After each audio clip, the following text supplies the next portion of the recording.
ไปแต่งให้ได้จักงานเลยเพิ่นออกนี่จึกกือนี่2-3 งานแล้ว2-3 งานเลยเวลามีงานแต่งงานหยังนี่หาทั้งกือนี่ไปแต่งหน้าให้เออบ่ธรรมดาได้นี่เนาะเนาะโอ้อย่างงูนี่งูไอ้งู ใช้ได้แล้วบ่สิเงินไปผูกแขนเขาเจ้านั่นโอ้ยบ่มีเฮ็ดได้ซั่นบัดเงินทางแม่เพิ่น10,000ก็พอขอเงินนำยังน่ะผมบ่ได้แลกเงินนำเจคือเพิ่นก่อนเนาะ1 2 3 4 5 6 7อยู่เสร็จที่บ้านนะเดี๋ยวจังหน่อยบ่ตูนสิไปแลกให้อันนี้พี่น้องเอ้ยทั้งบ่ตูนกับสิได้มอบเงินให้กับน้องเพิ่นน้องพรคำกับเป็นเงินทางอ้ายฮักเพิ่นอ้ายบิ๊กเด้อฝากไว้ทั้งอ้ายก่อนพูดแหละขึ้นเซโปนแล้วพอดีทั้งบ่ตูนก็ได้มามอบให้น้องเพิ่นมื้อนี้เนาะเดือนจากหักค่าธรรมเนียมได้อยู่650,000พี่น้องเอ้ยก็เงิน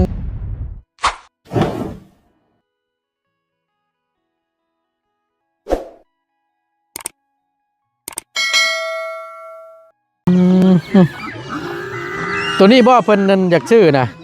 ตัวนี้บ่โอ้ใหญ่เลยพี่น้องแป๊บเดียวตัวผู้ว่าหรือตัวแม่นี่ตัวแม่กำลังอยากเอาไว้เฮ็ดแม่พันธุ์บ่งามเลยพี่น้องเนาะหมู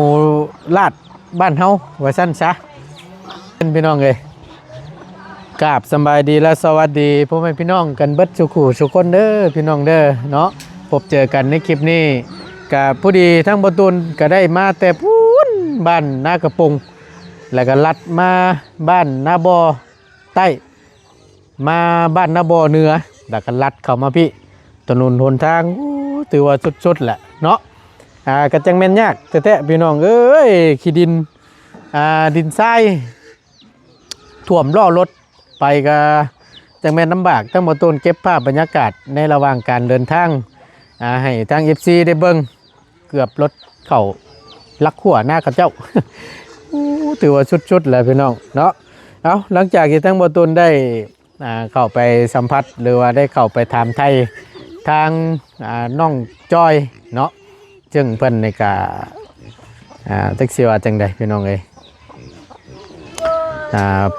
แม่ห้างเอื้อยผู้หนึ่งเป็นแม่ใหม่ผัวตายปะเอื้อยที่สองก็เป็นแม่ห้างเนาะรวมทั้งตัวน้องเพิ่นก็เป็นแม่ห้างอีกเช่นเดียวอุ้ยมันยังตื่นเด้โว้ยงัวนี่กันว่าอย่าเข้ากล้องน้ำซันบ่เอาช่วงหนึ่งแรงพี่น้องเนาะตำบลตูนมากับเผามาให้มันฮอดบ้านเทิมใหญ่ก่อนมืดนะพี่น้องเนาะมืดอยู่พี่แค่แน่ยังหน่อยเขากันยังพอฮู้จักแล้วก็คุ้นเคยกันในระหว่างเทอมน้อยเทอมใหญ่เนาะเดินทางพี่น้องเอ้ยเฮาก็สิบ่ค่อยย่านปานใดว่าซั่นซะเพราะว่า1มันก็บ่ได้ไกลปานใดนะประมาณ 4-5 ลักนี่แหละออกจากนี่ก็ได้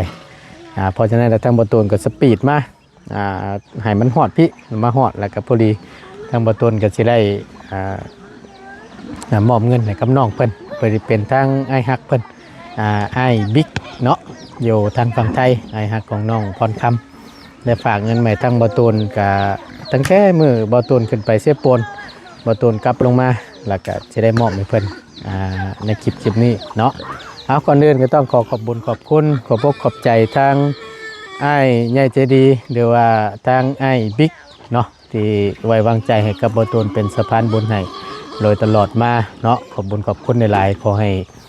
อยู่ดีมีแห้งอย่าเจ็บอย่าจนร่ำรวยเด้อไอเด้อพร้อมครัวเนาะปีใหม่ใกล้ชิดแล้วก็ขอมีแต่สิ่งดีๆละเข้ามาในชีวิตในครอบในครัวให้เจริญรุ่งเรืองเนาะเฮ็ดหยังค้าขายหยังก็ขอให้ประสบผลสำเร็จในหน้าที่การงานตลอดปีและตลอดไปเด้อเนาะสาธุเด้อพี่น้องเอ้ยไปเดี๋ยวทั้งประตูสิขอผักชีบัวผักหอมเมื่อกินกับลาบสิ้นก่อนบาทนี่ เบิ่งอีกรอบหนึงก่อนมันจะเป็นตาได้กินอยู่บ่แล้วก็ปลอดสารพิษคักก็ดีตัวนี้บ่มันง่ำได้หน่อยเนาะเด้พี่น้องเอ้ยสิได้เมื่อกินกับลาบเท่านั้นแล้วบาดนี้ ไอ้สิเอาบ่ ฮะ ไอ้สิเอา เอา ไอ้สิกดให้ บ่ล่ะก็เบิ่งนี่เบิ่งบ่ชุ่มที่ว่าได้กินเนาะให้เนาะแบบว่าพักหญ้ากะหุ่นกินกับแจ่วกับจุนี่เบิ่งบ่เห็นหม่องทอนน่ะนะก็สิว่านี่คือเต็มอยู่ เต็มเลย นะ ลกกินตลอด ลกกินตลอด สบายดีเด้อ โดยสำบายดีล่ะพบเจอกันช่วงแรงๆพี่น้องเอ้ยฮดพักฮดมีเพิ่น เอาไว้ลกกิน ฮะ ผักอะไร ไว้ลกกิน โดยผักทั้งแม่เพิ่นเอาไว้เฮ็ดแนวมัน แบ่งกันบ่กักแน่ลีฉันเนาะเอาก็แบ่งกันเท่านั้นแหละตัวนี้ก็เฮ็ดข้างมันเด้อนี่เด้อมันลามเลยนี่ เอาก็ให้กูมีอะไรเนี่ยเบิ่งก็ได้ก็เจอ เฮ็ดข้างมันแน่นี่มันออกมือออกยังแหละ โอ้ยปานเนี่ยนี่เด้อ พดเอาน้ำอยู่พุ่นแหละพี่น้องเนาะน้ำก๊อกพี่ก็กำลังเตก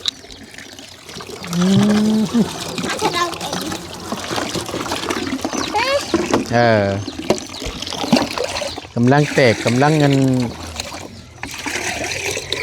สิลามเครือเบิ่งไม้ไอ้ตกเงินน้ำเด้อน้องเด้อ เลยซบเลย ทางนั้นกามน้ำพวกทางนี้อลิทางนี้บงบ่อนี่บ่คำบงไม้บ่ เลย นานนั่นเห็นไหมฝักบัวเพิ่นเนาะคักเลยนี่เพิ่นบอกกล้าหาบได้เนาะหาบแล้วยันพาคุน้ำล่มอีก กูบ่มีได้เอ้ย คุมันไปใช้ กูอันหนึงก็งามันหักเด้อ คุอันหนึงงามันหัก เลย เอ้าอีกงาหนึงได้ไปใช้ ตู้อันหนึงทางเอ้ยเพิ่นเอาไว้ล้างจอกน้ำปั่นก็บ่มีคุ ก็เลยใช้อันปักบัวนี่หิวเอา เลย ได้สร้างว่าแต่บาทนี่บัดเวลาไปตักน้ำตักในเด้ฉัน ตักแต่น้ำกินซื่อ เห็นว่าอยู่ใกล้กันเนาะจาดเบียกพริกไว้น้ำนี่ถูกต้องแล้วติดได้เด้นะพี่น้องตัวนี้มันเบิดแล้วก็เริ่มปลูกไม้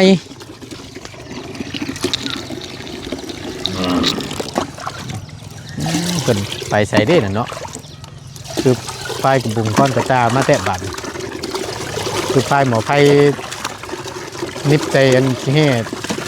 ไปหางัวหากล้วยบ่ที่ว่ากล้วยเราบ่เห็นประจักษ์ช่วงแรงๆโอ้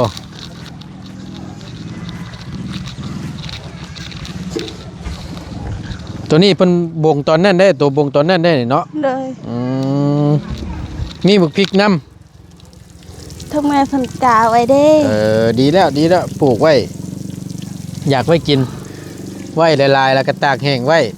มันก็จังสิบ่ได้ชื่อกำลัง แต่ ติด มันสิ เนาะ เป็นหรือเปล่า บักพริกนะ เลย ไปใช้มันสิบ่เป็นเนาะ ดินโปกเก่น นะเหมือนยังคืออันวกอุบาบโลกอันนี้มีหูบ่ ก็คือว่าโปกเก่นหั่นน่ะ เฮ้ยตัว โปกมันอยู่พื้นมันเก่นน้ำมัน พวกอยู่พื้น เลย มันกินน้ำเบิดเลยสร้างว่าแต่บาดนี่ สำหรับปลูกอหย่างเป็นแล้วดินนั่นเลย มันมีปลวก มีปวก เลย สร้างนั่นเนาะพี่น้องมึงนี่โอ้พดวาบลงชดบ่อนั่นเอาหลายผู้หลายคนเนาะทาง FC เพิ่นก็โอ้ยน้องคือว่าซั่นไล่ก็บ่ถึกว่าซั่นเนาะบ่ตูนชื่อมีนำเพิ่นแหละพี่น้องเอ้ยอุดหนุนน้องเพิ่นไปเบิดไป100,000100,010พุ่นล่ะบ่ตูนเอาขนมแล้วก็กับมีเพิ่นไล่ขายห่อ 3,000พอดี15ห่อกระตกอยู่45,000นั่นน่ะพี่น้องเพิ่นก็ไล่น้องเพิ่นก็ไล่เตือกอยู่พี่น้องเอ้ย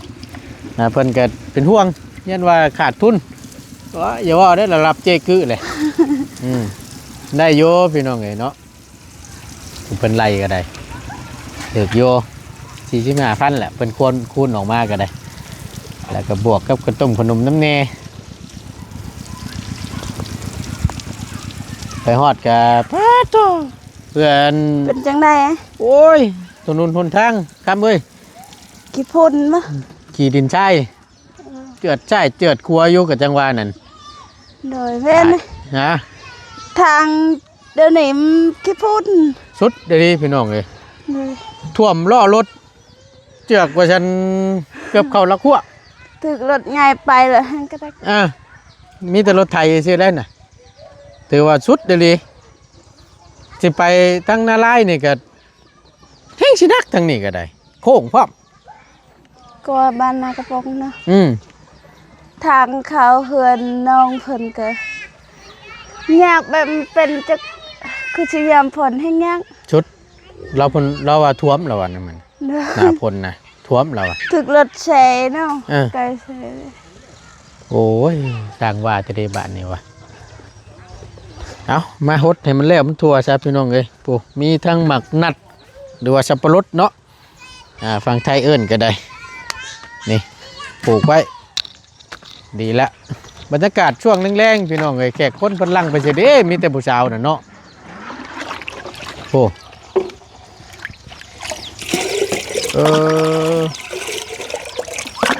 มีงานมาจักล็อกกันนี่คนไปหลายซ้ำพี่น้องเอ้ยพวก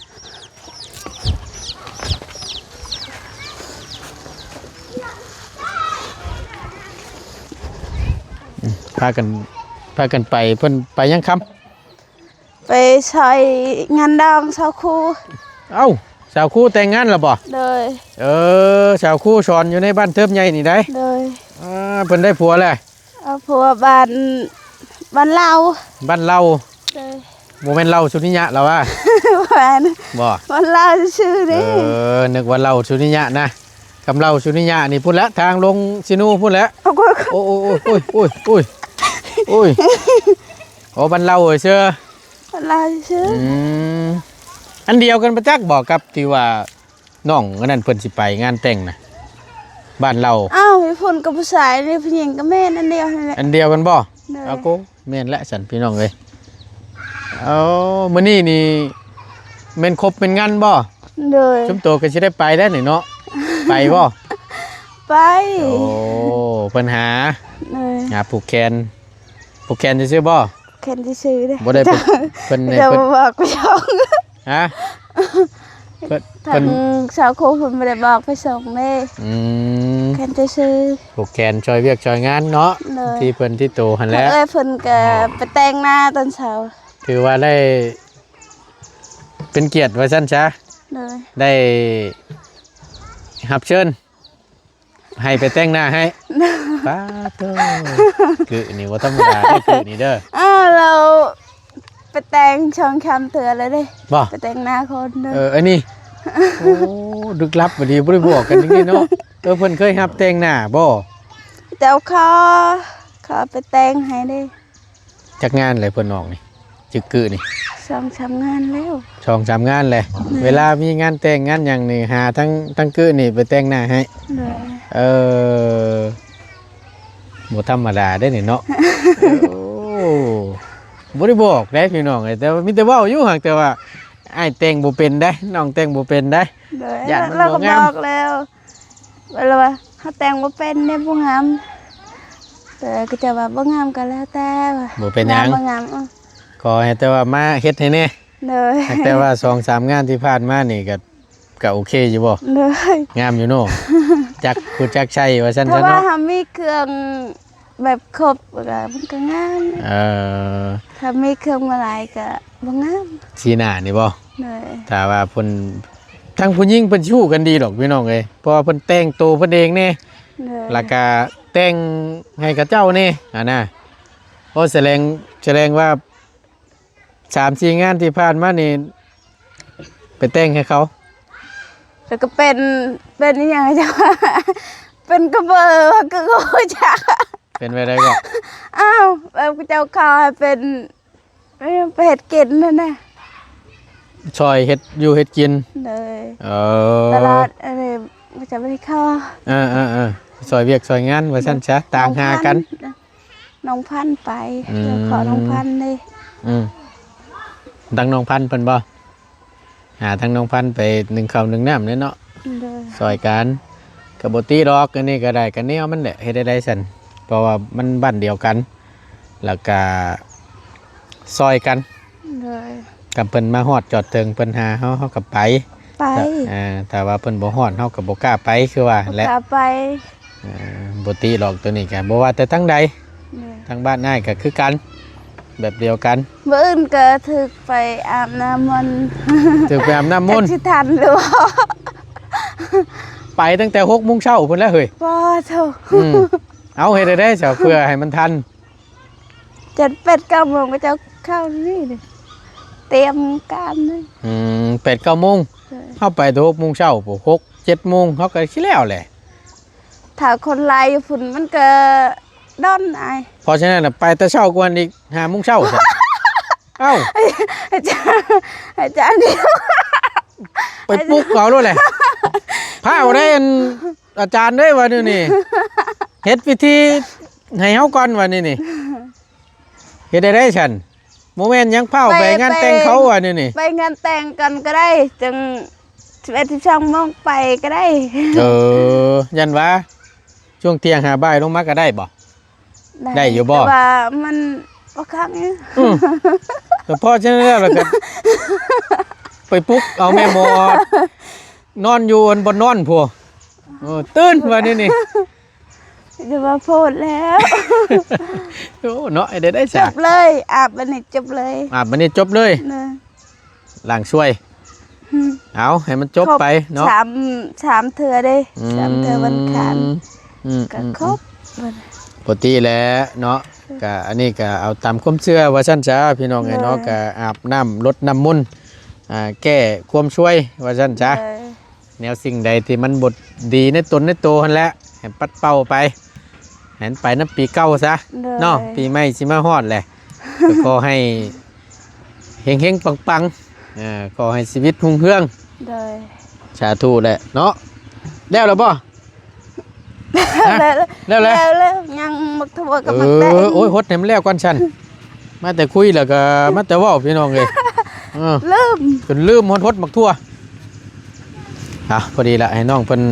ฮดแล้วก่อนพี่น้องทำประตูจะได้มอบเงินมอบคำให้เพิ่นเนาะพอดีละไปช่วยอันกระเจ้าอันผูกคอต่อแขนเสียงล่ำเสียงเพลงมาได้บาด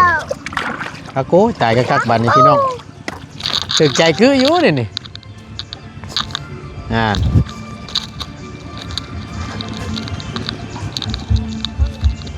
ไอ้เปิดได้ปะได้ไอ้เบอร์เสียงเพลงอ่ะเปิดได้จังว่านี่แล้วว่างำเมาส์เฮาแกตัวอวบอยู่พี่น้องเอ้ยแมลงนี่มันสิบ่ได้พ่อนได้เยอะจนบ่เฮ้ยกลางคืนจะเต้นเด้กลางคืนนี่เพิ่นงั้นเพิ่นเต้นบ่เลยสิบ่อยู่อันเต้นระบงก่อนบ่เฮาก็จังสิห้องนี่ตูดเพิ่นนั่นจักจอกช่องจอกนี่จะว่าม่วนบ่จักเลยเนาะอย่างงูนี่งูไอ้งูใช่อ่านไม่งูใช่เฮ้ยงูนั่นใช่งูตายเลยงูยังไอ้เห็นปะนี่เลยไอ้ก็อยากนั่นบ่นี่เลยเอาไม่ตอบนู่นฮะนี่พี่น้องนั่นโคตรงูดอยู่นะตายปีใหม่สิฮอดแล้วเนื้อคู่สิมาจักละก็คือบ่มีเนื้อคู่นะค่อยเบิ่งเด้อพี่น้องเด้อเบิ่งค่อยๆเด้อนั่นมันโอ้กดไหมจังหวะเคลียร์มึงดูก็ว่ามันตายแล้วไปขามันน่ะพอตัวฮักของแน่งามมันน่ะโอ้เสียงเพลงของหมวกอยู่บันเงียบดูฮะไปนั่นอยู่น่ะก็มันตายแล้วโอ้ตายแล้วนั่นนะคิดลงไปไกลนึกว่ามินเน่าเนี่ยน่ะเฮ้ยคิดนอกเจ้าหน้ามินเน่าได้น่ะปุ๊ลึกไปกอไม่ไปว่านปุ๊ ขี่ออกมาโอ้ยเฮ้ยตกใจเบิด หยาด เอามาพี่ก่อนมาถือโอกาสซะบ่ตูนก็ได้เนาะ เอ๊ะได้แชมป์อ่ะ มา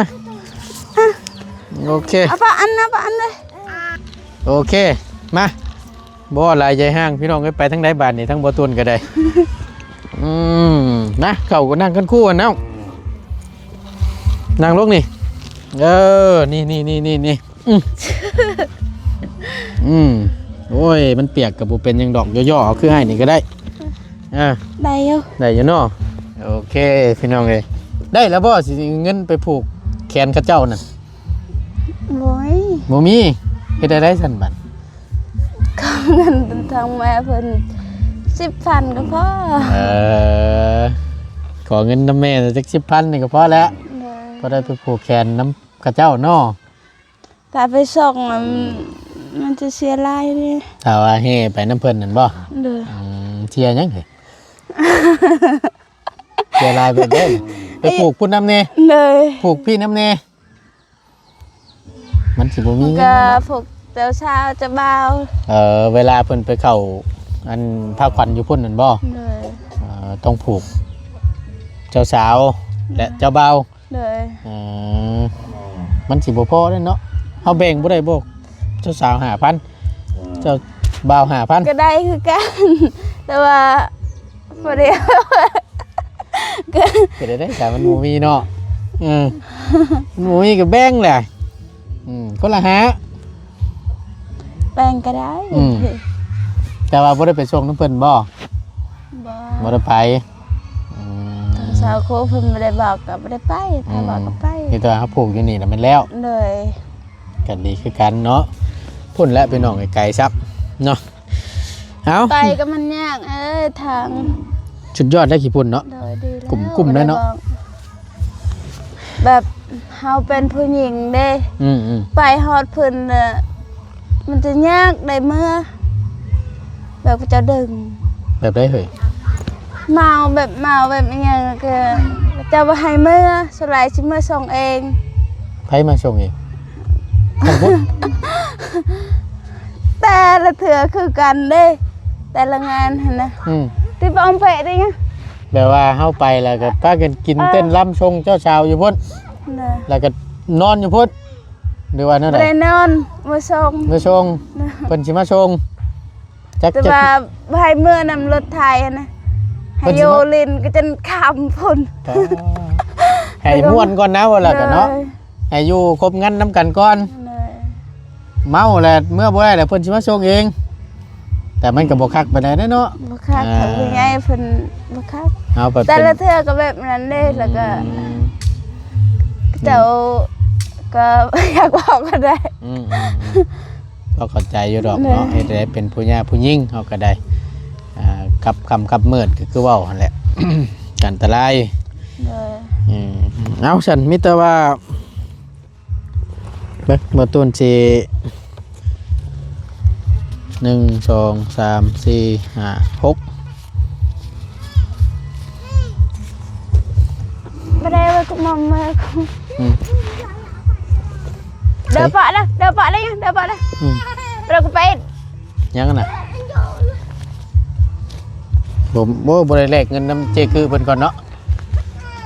1 2 3 4 5 6 7อยู่เสร็จที่บ้านนะเดี๋ยวจังหน่อยบ่ตูนสิไปแลกให้อันนี้พี่น้องเอ้ยทั้งบ่ตูนกับสิได้มอบเงินให้กับน้องเพิ่นน้องพรคำกับเป็นเงินทางอ้ายฮักเพิ่นอ้ายบิ๊กเด้อฝากไว้ทั้งอ้ายก่อนพูดแหละขึ้นเซโปนแต่พอดีทั้งบ่ตูนก็ได้มามอบให้น้องเพิ่นมื้อนี้เนาะเดือนจากหักค่าธรรมเนียมได้อยู่650,000พี่น้องเอ้ยก็เงินแล้วแต่เดทมันขึ้นมันลงว่าซั่นซะเนาะถ้าว่าอยากได้พันเต็ม